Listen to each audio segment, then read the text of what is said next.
En Belgique, l'endométriose toucherait une personne sur 10 ayant un utérus. Un chiffre sans doute sous-estimé, car cette maladie chronique liée aux règles encore méconnue, malgré les avancées en la matière. Par exemple, on ne sait toujours pas ce qui cause la migration de l'endomètre, ce tissu qui se trouve naturellement dans l'utérus et qui s'élimine chaque mois au moment des règles. Dans certains corps, cet endomètre va se trouver là où il ne devrait pas être, dans la vessie, le rectum, les intestins, créant des lésions et donc d'intenses douleurs. Les symptômes sont multiples et surtout handicapants au quotidien. Et si l'on parle de plus en plus de cette maladie chronique, c'est grâce au travail de sensibilisation, une sensibilisation qui se fait sur le long terme. C'est la thématique de ce soir. Bonsoir et bonsoir à vous trois. Merci de m'avoir rejoint sur ce plateau. Je vais commencer avec vous, Laura Lequeux. Vous êtes fondatrice de la SBL Toi Mon Endo. Vous êtes atteinte d'endométriose et vous travaillez activement pour sensibiliser sur cette maladie, notamment par un court-métrage qui vient de sortir. Ça s'appelle Derrière le sourire et vous êtes la coproductrice. Et dans ce film, on vous retrouve Louise Legrain. Vous jouez le rôle principal, celui de Lara, qui est diagnostiquée très tôt d'endométriose. Et enfin, docteur Ludovica Imperiale, bonsoir. Vous êtes gynécologue, experte en endométriose à l'hôpital Erasme. Vous êtes aussi membre du comité scientifique de la SBL Toi Mon Endo, et vous avez participé dans les coulisses à la rédaction du scénario de ce court-métrage Derrière le sourire. Je vous propose d'ailleurs de regarder tout de suite un extrait, on en parle après. Tu pourras me prêter ton petit noir? Ça va? Tu devrais pas manger un peu? Je suis pas faim. Je peux te prendre du coup? Bon, merci.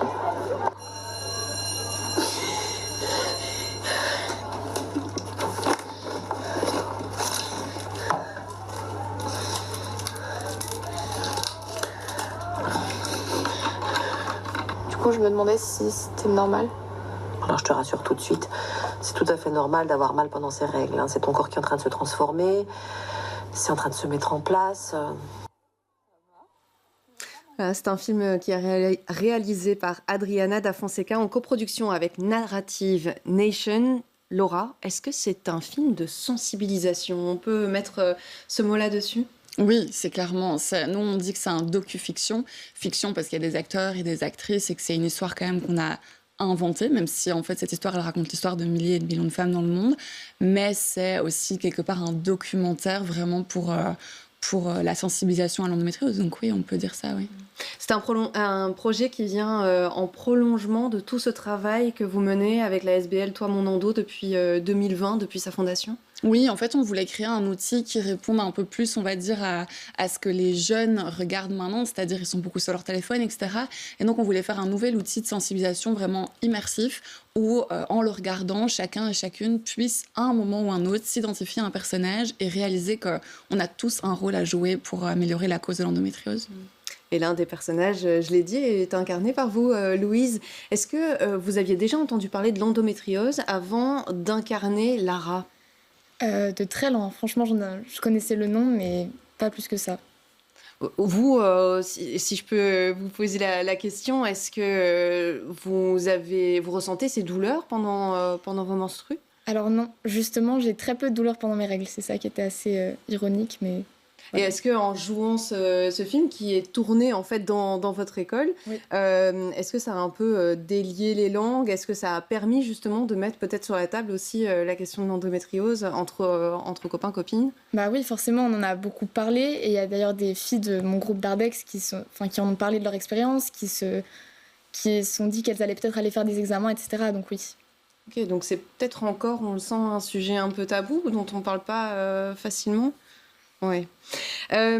Docteur, en regardant ce film, on se dit presque que c'est une chance pour ce personnage principal de Lara d'être diagnostiquée très rapidement. On le voit, elle a cette expérience de rendez-vous face à une gynécologue qui lui dit en gros bon, c'est normal d'avoir mal durant ses règles.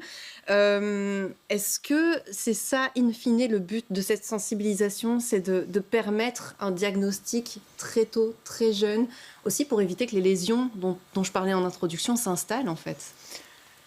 Oui, un diagnostic précoce, on va dire, est important, mais surtout par rapport à la qualité de vie des patientes qui sont atteintes d'endométriose, parce que plus tôt on agit, plus tôt on peut intervenir sur l'amélioration de leur qualité de vie et sur leurs symptômes. Donc oui, c'est important. Et on a vu l'actrice qui jouait la gynécologue, la première gynécologue que Lara va consulter, elle banalise ces douleurs. Donc c'est ça qui peut arriver souvent. On banalise les douleurs des règles comme si c'était normal. C'est normal d'avoir un peu mal, mais ce n'est pas normal que les douleurs des règles ont un impact sur la vie des femmes au point de leur rendre difficile leur vie quotidienne, comme aller à l'école, faire du sport, aller au boulot.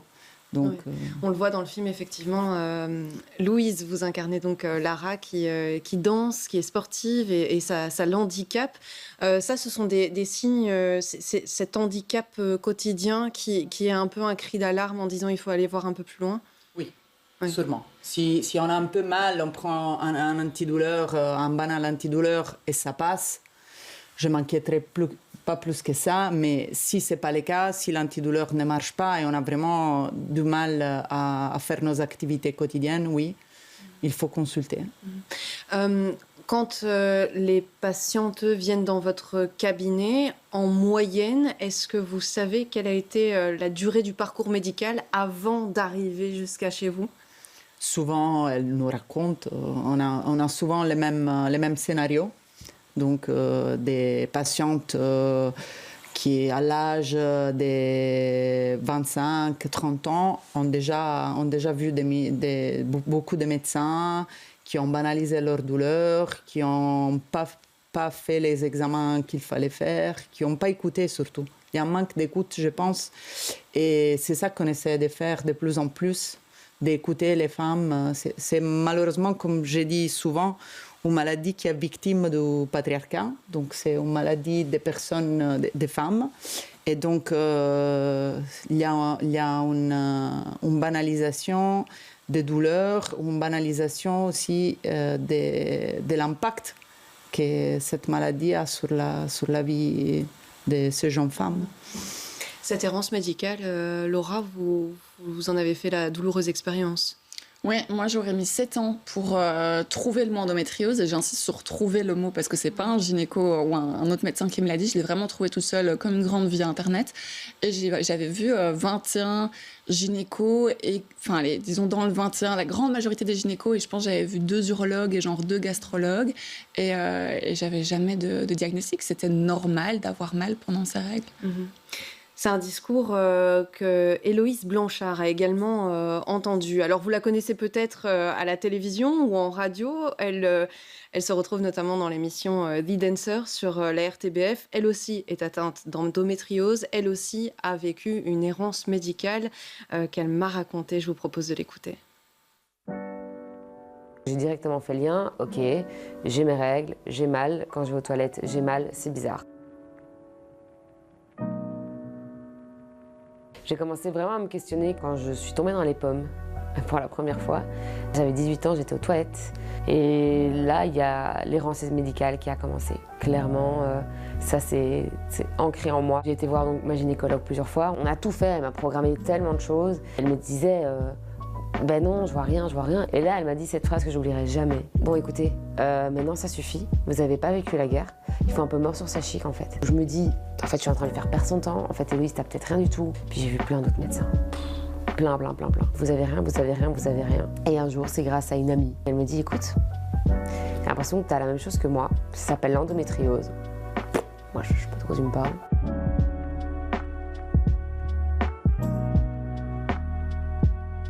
J'avais des bouts d'endomètre sur ma vessie, mon rectum, mon utérus.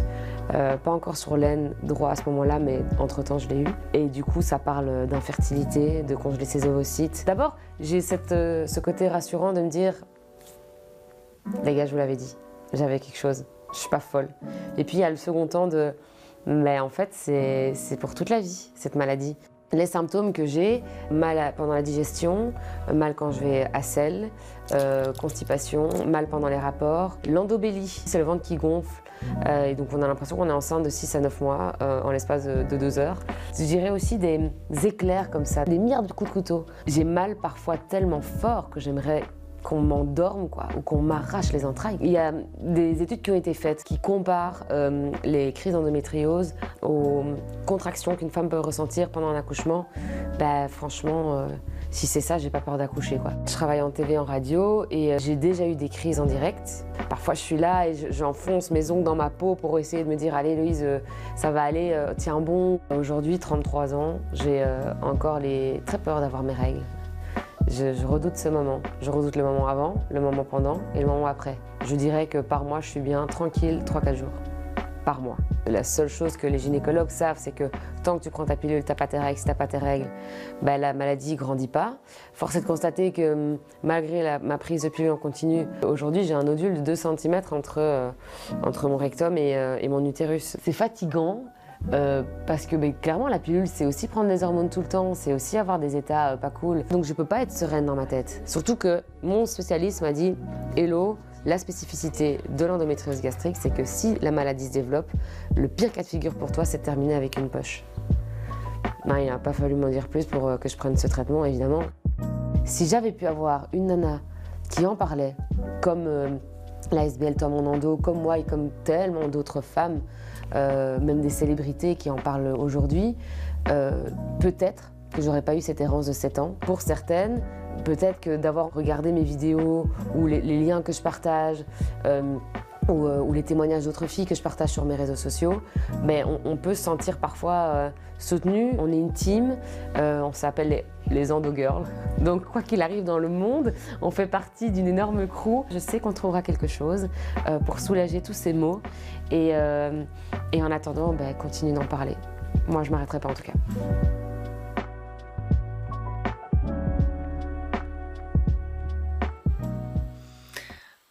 Laura, on l'entend dans le reportage ici, Héloïse, elle utilise les réseaux sociaux pour informer, sensibiliser, partager aussi son vécu, mais les témoignages qu'elle reçoit, c'est ce que vous faites aussi avec la SBL Toi Mon Endo. Vous êtes très présente sur les réseaux sociaux. Je pense que c'est ça qui fonctionne maintenant. Il faut utiliser les canaux qui sont à jour actuellement pour sensibiliser. Et les réseaux sociaux, ça fait clairement partie de ça. Et en plus, ça permet de toucher un public qu'on toucherait peut-être pas d'une autre manière. Ça veut dire qu'on n'a pas de limite géographique, ça veut dire qu'on n'a pas de limite culturelle. Donc en fait, on arrive à vraiment franchir toutes les pseudo-frontières qui pourraient se mettre au travers de cette sensibilisation qui est si importante. Et donc oui, les réseaux, c'est très powerful, comme on dit. Puis on voit aussi qu'il y a une mobilisation pour faire pression aussi sur les politiques, notamment. Donc ces réseaux sociaux ont leur importance. Néanmoins, on le voit dans le film, Louise, quand vous avez ce fameux rendez-vous avec la toute première gynécologue, elle vous dit « faut pas croire tout ce qu'il y a sur les réseaux sociaux ». J'imagine, docteur, que vous approuvez ce propos-là. Mais quand on voit l'utilisation que votre génération, et la nôtre aussi évidemment, font des réseaux sociaux, est-ce que vous pensez, Louise, que c'est aussi un bon moyen justement de sensibiliser ? Oui. Complètement. Les réseaux sociaux, maintenant, c'est là que nous, les jeunes, on s'informe, c'est là qu'on va tout le temps, on est tout le temps dessus. Enfin, tout le temps dessus. Donc forcément, oui, les réseaux sociaux, c'est vraiment super nécessaire pour partager, parce que du coup, on peut partager du contenu.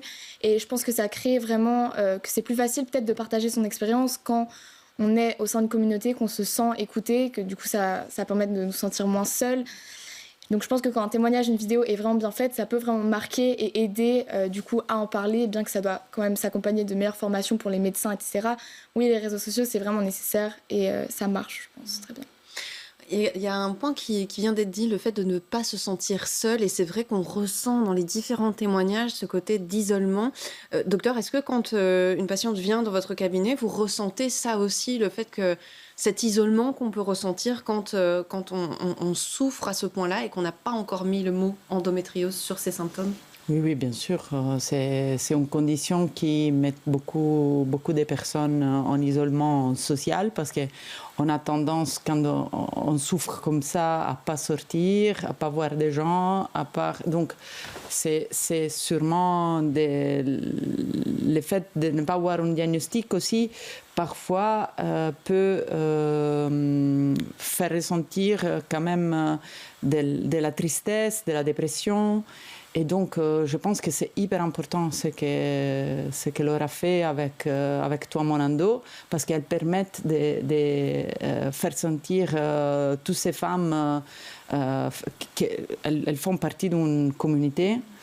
Et je pense que, bon, la gynécologue dit il ne faut pas croire tout ce qu'on voit sur les réseaux sociaux. Je suis tout à fait d'accord, mais l'intelligence de Laura, à mon avis, c'est qu'elle a quand même demandé d'avoir un comité scientifique avec des médecins qui la supportent. Dont vous faites partie. Oui, ouais. Mais donc je pense que ça, c'était vraiment... C'est quelque chose de différent par rapport à tout ce qu'on peut trouver sur les réseaux sociaux. Donc on peut très vite tomber sur des choses qui ne sont pas correctes.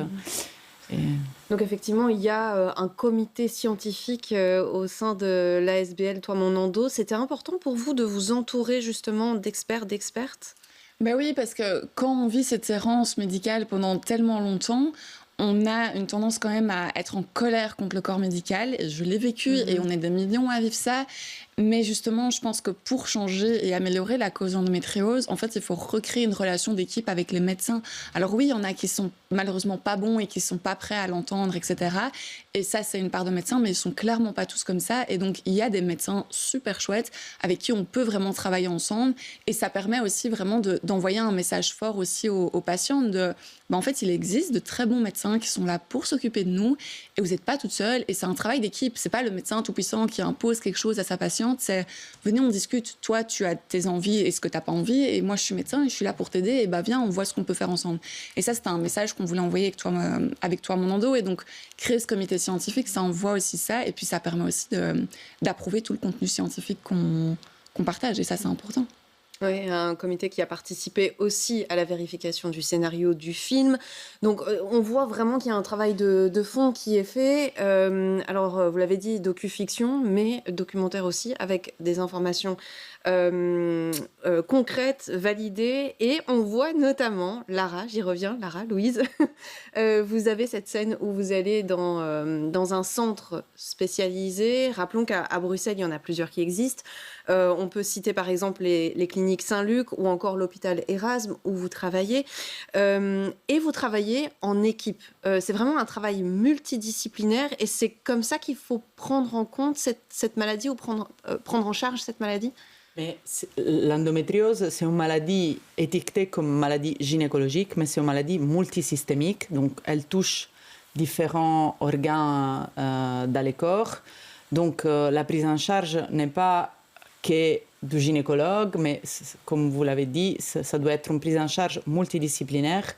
Et par exemple, dans notre centre, on a quand même plusieurs spécialistes, médecins et aussi d'autres professionnels de la santé comme un sexologue, un psychologue, des kinés. Je pense que ça, c'est capital par rapport à la prise en charge de cette maladie, qui n'est pas... C'est une maladie très complexe, c'est une maladie chronique. Et donc, je pense que si on décide de la prendre en charge, on ne doit pas être seul, un gynécologue toute seule qui se prend toute la responsabilité de la gestion de cette maladie, mais il faut qu'on offre à notre patiente plusieurs spécialistes qui peuvent les aider. Et ça, on les voit dans toutes les études scientifiques. La prise en charge multidisciplinaire, c'est ça qu'il faut faire. Kiné pour des séances pour travailler sur les lésions, les adhérences, sexologue parce que cette maladie impacte aussi la vie intime, sexuelle. On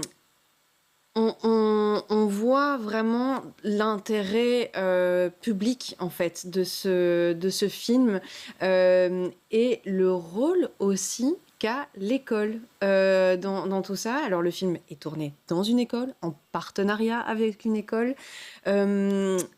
Louise, j'allais vous appeler Lara, je suis désolée. Louise, est-ce que vous en aviez parlé à l'école avant de l'endométriose? Est-ce que... Non, jamais. Non, jamais. C'est la première fois qu'on en a parlé quand une femme de l'association Tom Nando est venue et qu'elle nous a un peu expliqué ce que c'était l'endométriose pour qu'on puisse après réaliser le court-métrage, mais avant ça, jamais. Est-ce qu'aujourd'hui, ça a un peu changé, vous sentez? Le fait d'avoir eu ce projet au sein de l'école, ça a mobilisé les élèves autour de la question? Oui, parce qu'on en parle dans les couloirs, nos amis qui sont intéressés, etc. Il va d'ailleurs être projeté à l'école, donc oui, mais je pense que c'est vraiment nécessaire d'en parler, ça c'est sûr. Donc, vous l'aviez dit sur les réseaux sociaux, mais pour vous également, ce travail doit être fait à l'école, ce travail de sensibilisation? Oui, en parler à l'école, c'est vraiment hyper important pour que dès le plus jeune âge, on puisse grandir dans un environnement inclusif où il n'y a pas ces tabous de règles et d'endométriose et où chaque femme peut partager son expérience sans que ce soit gênant ou quoi que ce soit et les encourager à aller consulter, à faire connaître l'endométriose. C'est vraiment hyper important. Les animations de sensibilisation comme ce que fait l'ASBL ou même dans les animations d'éducation à la vie sexuelle comme Evras, etc. On devrait en parler, vraiment, ça devrait être nécessaire. Enfin, c'est nécessaire. Effectivement, je vous vois sourire. Elle a très bien répondu à la question. Effectivement, ce film, il est aussi à destination des écoles. Je voyais, il me semble hier, vous étiez dans une école à Binche pour le diffuser. C'est quoi la réaction des élèves de 4e à 6e secondaire, il me semble? Donc on fait de 3e à 6 ou 7e, ça dépend des options qu'il y a. Au début, donc nous on essaie vraiment de le faire en mixité pour justement briser ce tabou. Au début c'est un peu genre de quoi on va encore nous parler, mais après chaque sensibilisation, c'est dingue. Il y a toujours dans chaque classe quelqu'un qui vient nous voir et qui nous dit « Madame, moi quand j'ai mes règles, je loupe les cours, mais moi je pense que c'est normal, mais je crève de mal, hein, mais moi elle me dit que c'est normal » et donc dans chaque classe il y a au moins une personne qu'on aide parce que même si cette fille n'a pas d'endométriose, ça reste pas normal qu'elle loupe les cours, qu'elle vomisse ou que sais-je. Et donc, nous, on est justement là on n'est pas là pour poser un diagnostic à cette fille, mais on est là pour lui dire, écoute, ce que tu ressens, c'est pas normal, et on t'invite vraiment à consulter un médecin qui va pouvoir t'aider. Donc, les réactions, c'est super touchant aussi. Et d'un côté, nous, ça nous émeut toujours de se dire, purée, on va au lit le soir en se disant, ok, on a aidé des personnes, et ça, c'est le meilleur sentiment au monde, je pense. Sensibiliser le corps professoral aussi, peut-être, on le voit, il y a une scène où Lara va aller aux toilettes pendant un examen et la prof qui dit non. Oui, carrément, ça c'est le nerf de la guerre, parce que oui, c'est du vécu. Après, il faut savoir que le court-métrage, en fait, on a vraiment questionné la communauté Toi mon endo pendant 1 an pour récolter tous les témoignages de ce qui revenait le plus, et on a vraiment fait un court-métrage qui reprend plein de clichés de l'endométriose que malheureusement on a beaucoup trop vécu. Et donc chaque scène qui a été mise en place dans ce court-métrage vraiment représente une réalité. Et ça, c'était vraiment quelque chose qui était revenu. C'était qu'à l'école, on nous empêchait toujours d'aller à la toilette, même si c'était juste pendant le cours, parce qu'on dérangeait le cours et qu'on voulait attirer l'attention. Alors que je peux vous assurer que quand vous avez une crise d'endométriose, franchement, je préfère avoir un examen de maths qu'avoir une crise d'endométriose. Et j'aime pas les maths. Donc, mais je veux dire, oui, il faut les sensibiliser, c'est clair. Sensibiliser aussi son entourage ou l'entourage de ces personnes, parce que Héloïse, dans le reportage, m'expliquait aussi que même si son entourage était soutenant, en fait, durant cette errance médicale, on en vient à douter, à remettre parfois en doute l'intensité des douleurs, etc. Donc c'est aussi sensibiliser l'entourage familial, professoral. C'est sûr que la sensibilisation du grand public est très importante et c'est ça que Laura fait très très bien. Après, il faut sensibiliser, ça on le dit toujours, aussi les médecins généralistes, donc les médecins qui sont en première ligne, les gynécologues qui sont pas experts d'endométriose, mais qui voient ces patientes pour pas banaliser les douleurs, les symptômes et les rediriger. Oui, si c'est nécessaire, les rediriger, mais donc donner de la valeur, c'est ça, parce que l'entourage aussi, si tu vas chez le médecin, j'imagine, et le médecin, il te dit, tu n'as rien, mais tu te sens hyper mal, et puis tu reviens à la maison et tu vas hyper mal, mais le médecin, il n'a pas validé, on va dire, tes douleurs. Alors, c'est compliqué de la communication, j'imagine, dans l'entourage, parce que les gens qui ne ressentent pas les douleurs, ils ne comprennent pas qu'est-ce qui se passe. Ouais, de l'importance de l'écoute et de la parole. Donc, merci à vous trois. Comme d'habitude, je remets toutes les ressources et les références dans l'article qui accompagnera cette émission. Ce sera disponible sur le site www.bx1.be. Merci de nous avoir suivis. Je vous dis à très vite sur BX1. Salut.